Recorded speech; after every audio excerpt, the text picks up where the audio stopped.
போலாம்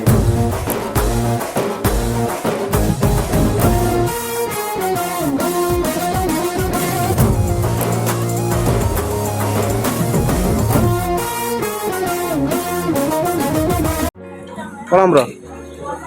வணக்கம் ஃப்ரெண்ட்ஸ். இன்னைக்கு நம்ம ஊர் சுற்றுலா வாங்க நிகழ்ச்சிக்காக திருமறைக்காடு என்று சொல்லப்படுகிற வேதாரண்யம் அருள்மிகு வேதாரண்யேஸ்வரர் ஆலயத்திற்கு வந்திருக்கின்றோம். இங்கே நடைபெறுகிற சிறப்பு லட்ச தீபம் ஏற்றக்கூடிய நிகழ்வை காண்பதற்காக நாம் திருமறைக்காடு யாழை படித்த மொழியம்பிகை உடனுரை வேதாரண்யேஸ்வரர் ஆலயத்திற்கு வந்திருக்கின்றோம். தற்பொழுது அங்கே என்ன நடக்குது அப்படிங்கிறத உள்ள போய் நம்ம பார்க்கலாம்.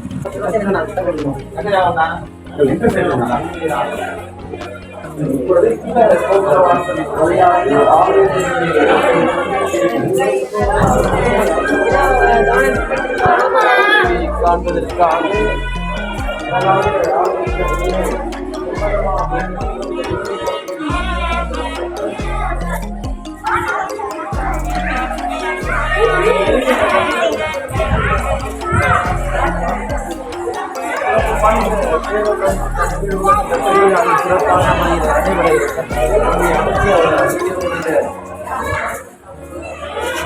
நாங்கள் வெளியில இருக்கின்றோம். யாரை படித்த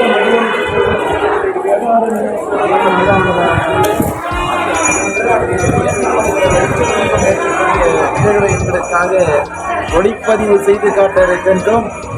வேதாரண்ய விளக்கழகு என்று சொல்வார்களே, அந்த விளக்கழகு நாயகனுக்கு நடைபெறக்கூடிய சிறப்பு பூஜையை காண்பதற்காக இந்த உங்களுக்காக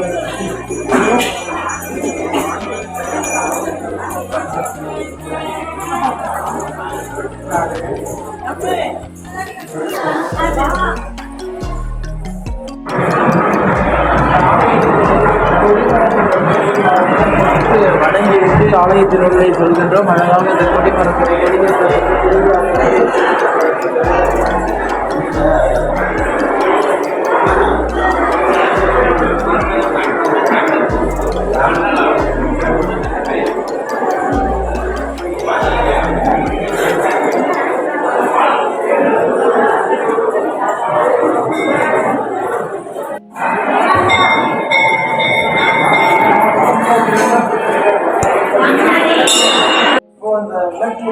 அக்காவை பார்த்தோம். இவங்க எத்தனை வருஷமா விளக்கேற்றுறாங்க, எங்க இருந்து வர்றாங்கிறது அவங்க கேட்டு தெரிஞ்சுக்கணும். உங்க பேர் என்ன? விக்னேஸ்வரி. எந்த ஊர்ல இருந்து வர்றீங்க? வேதாரண்யம் மேலத்தூர். எத்தனை வருஷமா இங்க வந்து விளக்கேற்று? 10 வருஷமா 10 வருஷமா செஞ்சுட்டு இருக்காங்க. இந்த சிறப்பு என்ன? இந்த கோயிலோட சிறப்பு என்ன?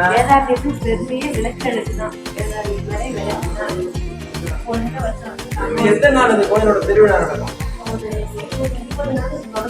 30 நாள் திருவிழா நடக்கும். முக்கியமான நிகழ்வு வந்து 72 நாயன்மாருக்கு போவாங்க. தெப்பத்து விழா, தேர் திருவிழா, அப்புறம் வந்து முக்கியமான மாமத்தம் பந்தல் காட்சி நல்ல சிறப்பாக நடக்கும். கதவு மூடி திறப்பு. ஆமா, திருக்கதவு திறப்பு மொழி நல்லா பண்ணுவாங்க, நல்லா செய்வாங்க. முக்கியமானது தேர். தியாகராஜன் வந்து வெளியில வருவாங்க. இங்க வந்து பாத்தீங்கன்னா மரகதலைங்க இருக்கு அப்படின்னு சொல்றாங்க. 2-3 நாள் காலையில சாயங்காலம் பாத்துருக்கீங்க? நான் விசேஷமா டெய்லி வருவாங்க. இப்பதான் வர முடியல. 6 மணிக்கு சாயங்காலம் 6 மணிக்கு காலையில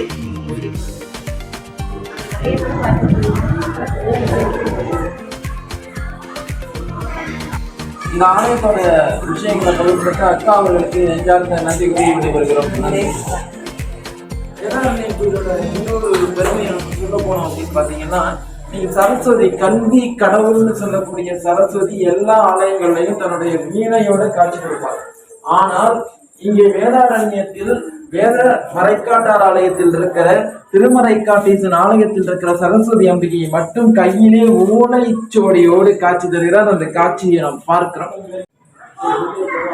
இந்த யாழை படித்த மொழியம்பிகையினுடைய வரலாற்றிலே இந்த வீணையில்லா சரஸ்வதியை வேதாரண்யத்திலே பார்க்கிறோம். இதுக்கு ஒரு வரலாறு இருக்கிறது. வரலாறு என்னவென்று சொன்னால், சரஸ்வதி தனது கணவரை பார்த்தபடியே இருக்கிறார். யாழ் வந்து இசையை வாசிக்கிற போது அதாவது யாழானது இசையானது வந்து அந்த வேதனாகி அந்த அம்மன் சொல்லானது இனிமையாக இருந்துச்சான். அதனால சொல்லானது அந்த நரம்புல வந்து பட்டு அந்த சொல்லானது இப்போ அந்த வந்தவொடனே நம்ம நரம்பு ஒன்று கட்டாயிட்டாண்டியே அப்படியே நம்மளுக்கு அப்பாற்பட்ட ஒரு இந்த சொல்லானது இதை ரொம்ப இனிமையாக இருக்கேன்ட்டு சொன்னது தான் போதும். அந்த யாழுக்கு இன்னொரு பேர் என்ன, வீணைன்னு பேர். அது போய் பானமாக விழுந்தடா தான் யாழ்ப்பாணம்ங்க பேர் இருந்தது. இந்த யாழாகிய வீணை அம்புங்கிற பானம், இந்த யாழ் தான் பானமாக போய் விழுந்தது. அதான் யாழ்ப்பாணம்னு பேர் இலங்கையில் இருக்கு. இலங்கைக்கும் வேதாரண்யத்துக்குமான தொடர்பு இந்த ஆலயத்தினுடைய அடையாளமாக கூட நம்ம சொல்லலாம். அதான் யாழ்ப்பாணங்கிற பேர் வந்தது. இங்க இருந்த யாழ் போய் அங்க விழுந்ததுனால யாழ்ப்பாணம். யாழ் வந்து பானமாக போய் விழுந்துச்சு, அதான் யாழ்ப்பாணம். அம்பு தான் பானங்கிறது, அம்பு வில்லுன்னு சொல்றாங்க. அதுதான் பானம், யாழ்ப்பாணங்கிற பேர். அதான் இதுக்கு தொடர்பு. வேதாரண்யத்தோட கோயிலோட இன்னும் வேற சிறப்பு என்ன? கதவு திறக்கப்பட முடியுது. வந்து ராமர் பிரச்சனை பண்ணியிருந்தது. சப்தோட இருக்காங்கல்ல 7 இது ஒன்று, நவக்கரை வந்து 7 ஊர்ல நேரம். சப்த விடங்கு தலங்கள்ல இது எத்தனாவது விடங்கிறதுனா, இது என்ன விடங்கிறதுனா? இது வந்து ஹம்ச நடன புவனி விடங்க.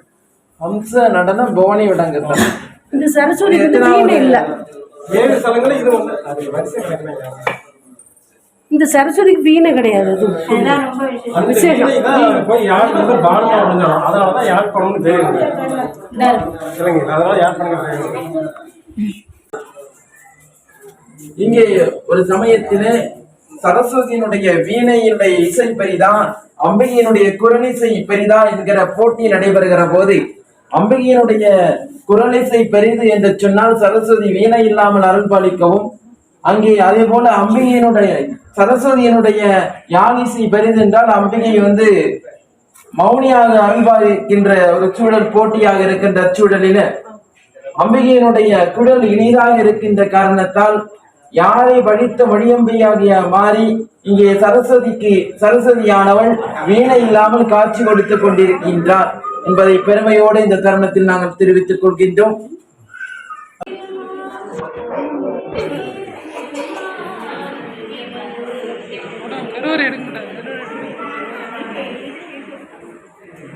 இந்த ஆலயத்தினுடைய வரலாறு எப்படி சுற்றாரு வருங்க.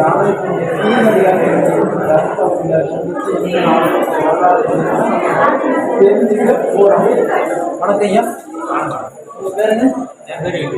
விக்னேஷ். இந்த ஆலயம் வரலாறு இது வேதாரண்யம்னு சொல்லுவாங்க. தமிழ் சொல் வந்து திருமறைக்காடு. திருமறைக்காடு என்ன சொல்றாங்கன்னா, 4 வேதங்கள் வந்து பூஜை பண்ணி வழிபட்டு இருந்ததால திரு என்பது மரியாதைக்குரிய நாமமாகும். மறை என்பது வேதத்தை குறிக்குது. வேதங்கள் வாழ்ந்த காடு, அதனால திருமறைக்காடு தமிழ் சொல். சமஸ்கிருதத்துல வேதம் பிளஸ் ஆரண்யம், ஆரண்யம்னா காடு, வேதங்கள் வாழ்ந்த ஆரண்யம் காடு, அதனால வேதாரண்யம் அப்படின்னு சொல்றோம் சமஸ்கிருதத்துல. காசியை விட வீச மகியம் வேதாரண்யம்னு பேருண்டு. காசியை விட 1/4 பங்கு பலனதையும் நம்ம திருமறைக்காட்டில் நீராடும் பொழுதும் அந்த இடத்துல வழிபடும் பொழுதும். இங்க அப்படி என்னன்னு கேட்டா, மணிக்கரணி தீர்த்தம் இருக்கு அக்னி மொழியில. எல்லா இடத்துலையும் தீர்த்தம் ஈசானிய மொழியில வடகிழக்கு மொழியில இருக்கும். இந்த இடத்துல அக்னி மொழியில இருக்கு. இந்த இடத்துல கங்கை நதி, காசில கங்கை நதி வந்து பங்குனி மாசம் உத்திர நட்சத்திரம் உச்சிகாலம் 12 மணி கங்கை வந்து மணிக்கரணி தீர்த்தத்தில் நீராடிட்டு அகஸ்திய பெருமானுக்கு மணக்கோலத்துல காட்சி கொடுத்திருக்க சிவன் பார்வதி வந்து ரூபமா இருக்காங்க. அவங்கள வழிபட்டோம்னா அவங்க பாவம் மொத்தம் விலகுது. அதனால கங்கையோட பாவமே முழுமையை நிவர்த்தியானதால காசியை விட வீசமதியம் வேதாரண்யம்னு சொல்லுவாங்க. அது மாதிரி புகழ்பெற்ற ஊர். அது இல்லாமல் ஒரு ஊரங்கள்ல சொல்லுவாங்கல்ல, திருவாரூரில் பிறந்தா முக்தி, திருவண்ணாமலை நினைச்சா முக்தி, சிதம்பரம் வந்து அர்த்தசாம பூஜை பார்த்தா முக்தி. திருமறைக்காட்டில் நீராடின முக்தி தரக்கூடிய ஸ்தலம் திருமறைக்காடு. இந்த இடத்துல நீராடி முக்தி பெறுவாங்க நிறைய பேர். அதெல்லாம் தோஷங்கள் விலகும். தர்ப்பணங்கள் இறந்தவங்களுக்கு செய்கிறது அதெல்லாம் வெகு விமர்சையாக நடக்கும். தை அமாவாசை ஆடி அமாவாசை நாட்கள் அது இந்த கூட்டம் வரும். இந்த இடத்துல நிறைய தர்ப்பணம் பண்ணிட்டு போவாங்க இறந்தவங்களுக்கு. அது மாதிரி வரலாற்று மிக்க கோயில். அது இல்லாமல் இங்கே வந்து வேதங்கள் வந்து மனித ரூபத்தில் பூஜை பண்ணணுமோ நம்ம திருமறைக்காடு. இந்த இடத்துல நீருக்கு தோஷம் இல்லாத ஊர் நம்ம திருமறைக்காடு. எல்லா இடத்துலையும் சூரியன் வந்து அஸ்தமனத்துக்கு பிறகு நீராட மாட்டாங்க. நைட்டு 1 மணிக்கு நீராடினாலும் இந்த இடத்துல முக்தி தரக்கூடிய ஸ்தலமாக வந்து திருமறைக்காடு விளங்குது. அடுத்து பார்த்தீங்கன்னா, சிவன் பார்வதி அகஸ்தியருக்கு மணக்குளத்தை காட்சி கொடுத்த நிகழ்வு பண்ண இடம் அது திருமறைக்காடு. 4 வேதங்கள் மனித ரூபத்தில் பூஜை பண்ண இடம். தூங்கிவிட்டேலேயே மகாபலி சக்கரவர்த்தியை பிறக்க வச்ச வரலாற்று மிக்க சிறப்பு வாய்ந்த இடம் திருமறைக்காடு. அது இல்லாமல் வேதங்கள் மறைஞ்ச பொழுது சுவாமியோட மனக்கதை அழைப்பின் மரக்கதவு மூலம்னு திருநாவுக்கரசர் பெருமாளும் திருஞான சம்பந்தரும் பாட்டு பாடி திறந்த நிகழ்வும் அடச்சு நிகழ்வும் உள்ள திருக்கோயில் இந்த வரலாற்று மிக்க திருக்கோயில் திருமறைக்காடு. இந்த கதவு அடைக்கிற நிகழ்வு திறக்கிற நிகழ்வு மட்டும் கொஞ்சம் டீப்பாக விவரமாக சொல்லுங்க.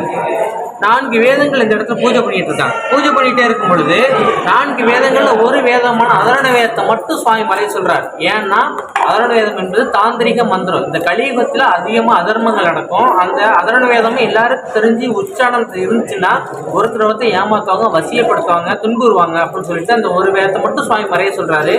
அந்த ஒரு வேதம் சாமியோட ஆணைக்குனாங்க மறைஞ்ச இடம் கேரளாவில் போயிட்டு மறைகிறாங்க. அங்கேருந்து கொஞ்சோண்டு வெளிப்படுறத வச்சு அங்கே தாந்திரிகம் செஞ்சுட்டு இருக்காங்க. பாக்கி 3 வேதங்களும் சுவாமியை கைகூப்பி, சுவாமி நாங்கள் இந்த இடத்த விட்டு எங்கேயும் போக மாட்டோம், எங்களை அனுப்பிடாதீங்க அப்படின்னு கெஞ்சி கேட்டோன்னே நீங்கள் மனித ரூபத்தில் வாழ முடியாது, மரம் செடி கொடிகளாக வாழலான்னு சொன்னாங்க. மரம் செடி கொடிகளாக வாழ்ந்துட்டு இருக்காங்க 3 வேதங்கள். அந்த இடத்துல சுவாமி தினசரி பூஜை பண்ணுவாங்க, நான் மறைய வச்சுட்டேன்னு சொல்லி வருத்தப்பட்டு அவரோட மனக்கதவு மூடுது. அதனால் முன்னாடி இருந்த மரக்கதவும் முடியுது. கருவறை, அர்த்த மண்டபம், மகாமண்டபத்தில் இருந்த கதவு தான் அடைக்கப்பட்டுச்சு.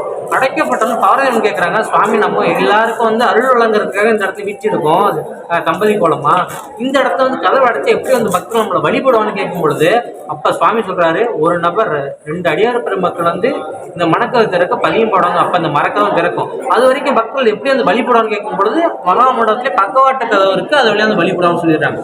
சரி சுவாமி எப்போ திறக்கும் அப்படிங்கும் போது 7ஆம் நூற்றாண்டில் நிகழ்வு நடக்குங்கிறாங்க. 7ஆம் நூற்றாண்டு பிறக்கும்போது 2 அடியார் பெருமக்கள் வராங்க. யாருன்னா நாவுக்கரசன், ஞானசம்பந்தர். அப்போ சுவாமி சொல்லிடுறாரு, 2 அடியார் பெருமக்கள் 4 வேதங்களை முன்னெடுத்து பதிகம் பாடும்போது தாழ்த்திறக்குன்னு சொல்லிடுறாரு. உடனே திருநாவுக்கரசர், திருஞான சம்பந்தர் வந்துடுறாங்க. வந்தோடனே 4 வேதங்களுக்கு அவங்க எங்கே போவாங்க? 4 ஐம்பொன்னான சிலைகள் செய்கிறாங்க. வேதங்களுக்கு சிலைகள் திருமுறைக்காட்டில் மட்டும்தான் இருக்குது, பாக்கி முக்கியமே வேதங்களுக்கு சிலைகள் கிடையாது. 4 ஐம்பொன்னான சிலைகள் செஞ்சு வச்சு முதல் பாட்டு பாடுறாரு யார்? திருநாவுக்கரசர். பன்னிநேர் மொழியால் உண்மை பங்குறோ, மண்ணினார் வளஞ்சை மறைக்காடரோ, கண்ணினால் உனைக்கான திண்ணமாக திறந்துரு செய்மினி அப்படின்னு பாடுறாரு. திறக்கணும்னா அப்படியே 1 2 3 4 5 6 7 8 9 10 பாட்டு பாட்டார். திறக்கணும்னா விரக்கிற பாடுறாரு. அரக்கனை விரலால் அடத்திட்ட நீர் இறக்கம் ஒன்றில் எம்பெருமானி சுரக்கும் புன்னைகள் சுல்மறை காடலோ சரக்கை கதம் திண்ணமாக திறந்துரு செய்மினி அப்படின்னு கதவு திறந்துரு. சந்தோஷமா வழிபடுறாங்க சுவாமி. ஏன்னா பாட்டு பாடி வேதங்களை முன்னிறுத்தி வச்சு பதியம் பாடி தெரிஞ்சுட்டாங்க. ரொம்ப வருஷம் மூடி அந்த கதவு திறந்துட்டு ரொம்ப சந்தோஷப்படுறாங்க.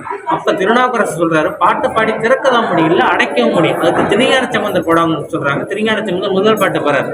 சதுரம் மறைதான் துதி செய்து வணங்கும் மதுரம் கொல்சூல் மறைக்காட்டர் மைந்தா இதனன் திரைவை தமக்குறிச்சி திருக்காப்புகளும் கருத்த முதல் பாட்டு போனோன்னா கதவு அடைச்சோம்னா திருநாவுக்கரசருக்கு ஒரு சந்தேகம் எழுது.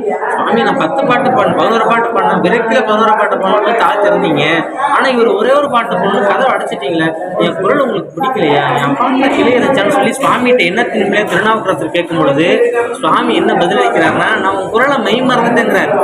அப்பா சாமி என் குரல் மெய் மறக்காருன்னு சந்தோஷம் உச்சகட்டத்தில் இருக்காரு திருநாவுக்கரசர். நமக்கு ஒரு சின்னதாக மானிட பிறப்புக்கான நமக்குள்ள ஒரு சந்தேகம் வரும். ஏன்னா திருநாவுக்கரசர் வயது முதிர்ந்தவர், திருஞான சம்பந்தர் பாலகர், சின்ன குழந்தை. இவர் பாடும் பொழுது மெய் மறக்காதவர், இவர் பாடும்போது மெய் மறந்துட்டாரா அப்படின்னு ஒரு கேள்வி வரும். ஏன்னா அவருக்கு முக்தி 81 வயசு, இவருக்கு முக்தி 13 வயசு திருஞான சம்பந்தருக்கு. அப்படி பார்க்கும் பொழுது அந்த இடத்துல என்ன விளக்கம் கொடுக்குறாங்கன்னா, இவர் 11 பாடல் பாடினாரு, எந்த இடத்துலையும் வேதத்தை பற்றி குறிப்பிட்டு பாடலை, வேதத்தை பற்றி பாடவே இல்லை. ஆனால் முதல் வரியை திருஞான சம்பந்தர் வேதத்தை பற்றி பாடுறாரு. சதுரம் 4 மறைதான் துதி செய்து வணங்கும் 4 வேதங்களை துதிச்சு வணங்கினாங்க. மதுரம் கொளிச்சும் மறைக்காட்டும் மைந்தா மரம் செடிகள் சூழ்ந்து இங்கே வேதங்கள் இருக்காங்க. நான் உள்ள சொல்கிறேன், மறைக்காட்டும் மைந்தா இதனன் இறைவை தமக்குறிச்சி திருக்காப்புகளும் கருத்தலிட்டார். அவர் பக்தனா பாடினார், அவர் மெய் மறந்தார் சுவாமி என்பார். 2 பேரும் மெய் மறந்துருந்தாங்க. ஆனால் இவர் பிள்ளையா கேட்டார் அம்மையை பண்ணு உடனே அருள் படைச்சாங்க ஒரே ஒரு பாட்டு. இது ஏன் அப்போ விலைக்கு சொல்லியிருக்காங்கன்னா, மானிட பிறப்புகள் அத்தனை பேருக்குமே தேவைகள் இருக்கு. தேவை எப்படி கேட்கணுங்கிறதுல இருக்கு, அப்படி கிடைக்கிறதும். பிறவா வரம், எனக்கு பிறப்பே வேண்டாங்கிறது ஒரு தேவை. அதை நான் எப்படி கேட்கணுமோ அப்படி கேட்டால் எனக்கு கிடைக்கும். நான் பக்தனாக கேட்டால் நான் திருப்பி 11 பிறப்பு எடுத்து நான் 11ஆவது பிறப்பு அந்த இடத்துல நடக்காமல் போயிருக்கலாம், பிறக்காமல் போயிருக்கலாம். ஆனால் பிள்ளைய கேட்டால் அந்த ஒரே ஒரு பிறப்புலேயே உனக்கு செயல் நடக்குங்கிறாங்க. நீ என்ன கேட்குறதுனாலும் நீ பிள்ளைய கேள், அவன் அப்பாவை நினச்சி கேள், உனக்கு கிடைச்சுங்கிற விளக்கத்தை காமிக்கிறது தான் அந்த நிகழ்வு நடக்குது. இப்போ அந்த ஐதீக திருவிழா எப்போ நடக்குதுன்னா, மாசி மாதத்தில் மாசி இன்னும் டவுட்டுண்ணா எனக்கு கடல் தங்கத்தேர் கடலுக்குள்ள போகணும்னு சொல்றாங்கல்ல அதுண்ணா. அதெல்லாம் வாய் வார்த்தையே உள்ளது. இங்கே தங்கத்தேர் இருந்ததுக்கு சாட்சியும் இல்லை, ப்ரூஃபும் இல்லை. ரெண்டுமே இல்லாத போது தங்கத்தேர் நம்ம வந்து சும்மா ஆயிரத்தி சொல்லிட்டு இருக்கலாம். அவ்வளோ காலங்காலமாக சொல்லிட்டு இருக்க வார்த்தையை தவிர அதுக்கான ப்ரூஃப் எதுவுமே இல்லை. அந்த இடத்துல இங்கே இருக்குங்களா, இங்கே வந்து வெள்ளி ரிஷபவானம் இருக்குது, வெள்ளி ரிஷபவானம் இருக்குது, இவங்க செஞ்சாங்க அப்படின்னு சொல்லிட்டு இங்கே ரெஜிஸ்டர் இருக்குது. தங்கத்தேர் இருந்ததுக்கு ரெஜிஸ்டர் இல்லையே, யார் செஞ்சு கொடுத்தாலும் தெரியலையே, சும்மா சொல்கிறது. இந்த போனி விடங்கருத்தலம் அதில் இது வந்து சப்த விடங்கத்தலங்கள், இது போனி விடங்கருத்தலங்கிறோம். இது என்ன போனி விடங்கருத்தலம், அது என்ன சிறப்பு இந்த கோயிலில்? இந்த இடத்துல வந்து சப்த விடங்கர் ஸ்தலம்னா, விடங்கர்னா ஒளிப்படாது, ஒளிப்படாமல் தேவர்கள் உருவாக்குனது மொத்தம் வந்து 6. உண்மையாக பெருமாள் மார்பகத்தில் வச்சு பூஜை பண்ணது வந்து 1, அது திருவாரூரில் இருக்குது. பாக்கி 6மே அதை காமிச்சு தேவர்கள் இரவோட இரவாக உருவாக்குனது சப்த விடங்கர் ஸ்தலம்னு சொல்லுவாங்க. விடங்கர்னா ஒளிப்படாமல் தேவர்கள் உருவாக்குனாங்க மந்திராபானம் பண்ணி. அந்த விடங்கரில் படுற பாலாக இருக்கட்டும், சந்தனமாக இருக்கட்டும், அது பருகும்போது உடல் ரீதியான உபாதைகள் நம்ம விட்டு விலகும் அப்படிங்கிறத எழுதி. இன்னொன்று சப்த விடங்கர் ஸ்தலம் சொல்லுவாங்க, தோஷத்துக்கு அப்பாற்பட்ட சப்த விடங்கர் ஸ்தலம் சொல்லுவாங்க. இப்போ எல்லா இடத்துலையும் சந்திர கிரகணம் சூரிய கிரகணம்னா கோயில் சாத்திடுறாங்கல்ல, இந்த 7 இடம் சாத்த மாட்டாங்க. சப்த விடங்கர் ஸ்தலம் 7 இடம் சாத்த மாட்டாங்க. 6 இடங்களில், இந்த திருமறைக்காடு அல்லாத 6 இடங்களில் உள்ள சுவாமிக்கு அபிஷேகம் நடக்கும். இந்த திருமறைக்காட்டில் சுவாமி கடலுக்கு நீராட போவார். முழு சந்திர கிரகணம், முழு சூரிய கிரகணமாக இருந்தால் 3 மணி நேரம் சொல்லுவாங்க. முழு சந்திர கிரகணம் 3 மணி நேரம் சொல்லுவாங்க. முழு சூரிய கிரகணம் 1.5 மணி நேரம் பிடிக்கும், 1.5 மணி நேரம் விடும். அப்படிப்பட்ட நிகழ்வாக இருந்தால் நைட்டு 1 மணிக்கு வந்து சந்திர கிரகணம் வந்துச்சுன்னா நைட்டு 1 மணிலேருந்து 2:30 மணிக்கு வந்து பிடிக்கும். 2:30 மணிலேருந்து 3-4 மணிக்குள்ள விடும். அந்த 2:30 மணிக்கு சுவாமி அந்த இடத்துல நீராடும். தோஷத்துக்கு அப்பாற்பட்டது. எல்லா பெரிய ஆலயங்கள், கோடி கோடியாக பணம் சம்பாதிக்கிற கோயில்கள்லாம் சந்திர கிரகணம் சூரிய கிரகணத்துக்கு மூடிடுறாங்க. இந்த கோயில்கள்லாம் மூட மாட்டாங்க. அதுக்கே தோஷத்துக்கு அப்பாற்பட்டது சப்த விடங்கர் ஸ்தலம் 7. நம்ம திருமறைக்காடு 2ஆம் இடத்துல இருக்கு. நிறைய புகழ்மிக்க இந்த திருமறைக்காடு ஆலயத்தில் இருக்கிற எம்பெருமான் எப்படிங்க நமக்கு காட்சி கொடுக்கும்? இங்கே வந்து சுயம்பா தோன்றினவர் தான். ஃபர்ஸ்ட் சுவாமியோட நாமம் சத்தியகிரீஸ்வரர். சத்தியகிரீஸ்வரர் ஏன் சொல்றாங்கன்னா, முதல் யுகத்தில் மழையா இருந்த பொழுது சுவாமி தோன்றாரு. புதிரா இருக்கும் பட்சத்தில் வெளி நபர்களுக்கு வெளிக்கொண்டு வரதுக்காக மாடு வந்து மேலே பாலை சொல்லிது. அந்த சிவலிங்கம் புதர வழியப்பட்டு வலிஞ்சு ஓடிட்டு போகும்போது இங்கேருந்து பால் வரதுன்னு போய் விலைக்கு பார்க்குறாங்க. அந்த இடத்துல வந்து சிவலிங்கம் இருக்கு. சிவலிங்கத்தை எடுத்து வழிபடுறாங்க. யார்? 4 வேதங்கள் மனித ரூபத்தில் உருவாகிறாங்க. 4 வேதங்கள் கிராமத்தில் உருவாக்கி புஷ்பவனங்கிற கிராமத்தில் புஷ்பங்களை கொண்டுட்டு வந்து நெய்வழக்கும் கிராமத்தில் நெய் எடுத்துட்டு வந்து சுவாமி வழிபட்டு இருக்காங்க. வழிபட்டு இருக்கும் பொழுது அந்த இடத்துல வந்து சுவாமி சுயம்பா தோன்றவர் தான் அந்த இடத்துல 4 வேதங்கள் பூஜை பண்ணாங்க. அதன் பிறகு வேதத்தை மறைய போகிறதுக்கு முன்னாடி வேதங்கள்கிட்ட சுவாமி கேட்குறாங்க, உங்களுக்கு என்ன வர வேணும்னு. நாங்கள் உருவாக்கின ஏரியை வந்து வேதாமிர்தங்கிற நாமத்தில் அழைக்கணும். நாங்கள் நீராடின சன்னதி கடலை வந்து வேத நதின்னு அழைக்கணும். உங்களை எல்லாரும் சத்தியகிரீஸ்வரர் நாமம் விட்டு வேதாரண்யேஸ்வரன் அழைக்கணும்னு கேட்டுக்கிட்டதால வேதாரண்யேஸ்வரன் சொல்லிட்டு இருக்கோம். இப்போ அவரோட பேர் சத்தியகிரீஸ்வரர். முதல் யுகத்தில் சத்தியகிரி மலையாக இருந்துச்சு நம்ம திருமறைக்காடு. அப்புறம் இந்த வேதாரண்யத்தினோட இன்னொரு முக்கியமான விஷயம் என்னன்னா, இந்த சன்னதி கடலில் புனித நீர் ஆடுறாங்கல்ல, அதனோட பலாபலன்கள். இந்த இடத்துல விஸ்வாமித்தர் தவம் இருந்தார். விஸ்வாமித்தர் பிரம்மரிஷி பட்டம் பெற வேண்டி தவம் இருந்தார் பிரம்மவனைக்கு. அப்போ வந்து ஒரு நிகழ்வு நடக்குது. அவர் தவம் இருந்துகிட்டே இருக்கும் பொழுது இந்திரன் எல்லாத்தையும் பார்க்குறாரு. பார்த்துட்டு தேவலோகமான திலோத்தமே அப்படிங்கிற பெண்ணை விட்டு தவத்தை கலக்க வைக்கிறாங்க. இந்த இடத்துல பெண் நடனம் ஆடி தவத்தை கலைச்சிட்றாங்க. கலைச்சோன்னா அந்த இடத்துல வந்து கண் திறந்தோன்னா அந்த உருவம் என்ன ஆகுதுன்னா, திலோத்தம உருவம் சாபம் என்ன கிடைக்கிற கண் திறந்ததுக்கு மானா வாழ்ந்து வேட நம்பிட்டு மரணிக்கணும்னு அந்த வந்து விதிப்பை மாறுது. ஏன்னா தோஷத்தை கலைச்சோன்னா, அந்த தவத்தை கலைச்சோன்னு நடந்தோன்னா அந்த பெண்ணும் அந்த உருவம் கொண்ட மான் வந்து மன்றாடி கேட்குறாங்க, மன்னிச்சிருங்க சுவாமி, இந்திரன் சொல்லி செஞ்சேன், என்னை மன்னிச்சிருக்கும் போது நீங்கள் மானா வாழ்ந்து நீ வந்து வேட நம்பிட்டோன்னு நேராக போனீங்கன்னா சன்னதி கடல் இருக்கும் ஏற்ற மாதிரி. அந்த சன்னதி கடலை குதிச்சு நம்ம பாவம் மொத்தமாக விலகணும் தேவலம் போயிடலான்னு சொல்லுவாங்க. அதுமாதிரி மானா வாழ்ந்து வேட நம்பிட்டு பிறகு தேவலம் போனாங்க. ஒரு பிரம்மரிஷி பட்டம் வர வேண்டி ஒரு முனிவர் தவம் இருந்ததை கலைச்சி வந்து திலோத்தமி பெண்ணுக்கே வந்து தோஷம் நீங்கினது நம்ம சன்னதி கடல். அதனால அந்த மாதிரி நிகழ்வுகள்லாம் பண்ணாதவர்கள் மனிதர்கள். அந்த மாதிரி நிகழ்வுகள் ஒரு தவத்தை கலைக்கிறதோ அந்த இடத்துல வந்து ரொம்ப கஷ்டமாக அந்த பாவங்கள்லாம் இப்போ யாரும் பண்ண மாட்டாங்கன்னு நினைக்கிறேன்.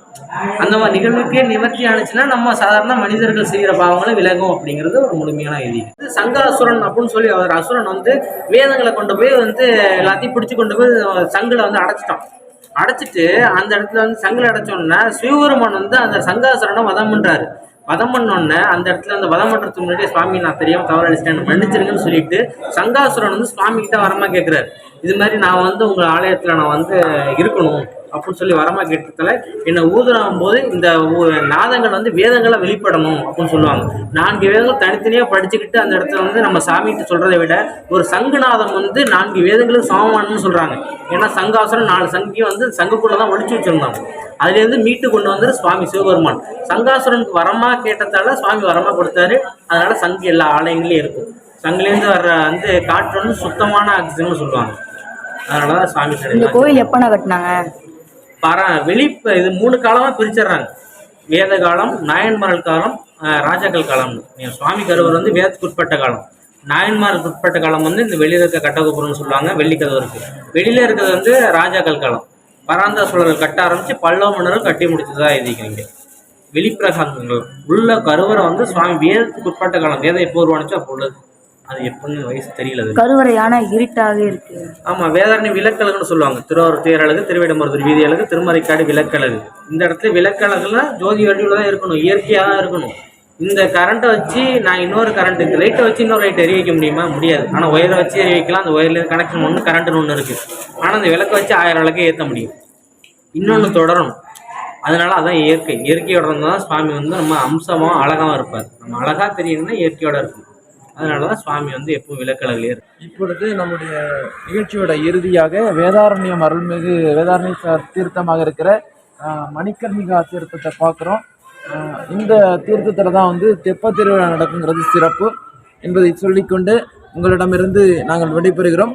மேலும் ஒரு முக்கியமான செய்தி இங்கே சொல்லக்குள்ள விரும்புகிறோம்.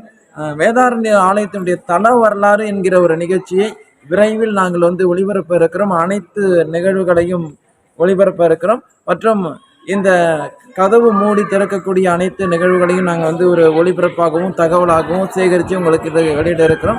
மேலும் இந்த நிகழ்ச்சியை இத்தோடு நிறைவு செய்கிறோம். இதற்கு எங்களுக்கு நாங்கள் கேட்டதை விட அதிகமான தகவல்களை தந்து சிறப்பித்த சிவனடியார் விக்னேஷ் அவர்களுக்கும், நிகழ்ச்சியை ஒருங்கிணைத்த வேதை கார்த்தி அவர்களுக்கும், நிகழ்ச்சியை ஒளிப்பதிவு செய்த அன்பு தம்பி டைரக்டர் சுவேஷ்கர் அவர்களுக்கும் மற்றும் உதவி செய்த மாதீஷ் அவர்களுக்கும், இசைதாசன் அவர்களுக்கும் நன்றி கூறி உங்களிடமிருந்து விடைபெறுவது உங்கள் அன்பு தொகுப்பாளர் செல்வகணபதி. நன்றி, வணக்கம்.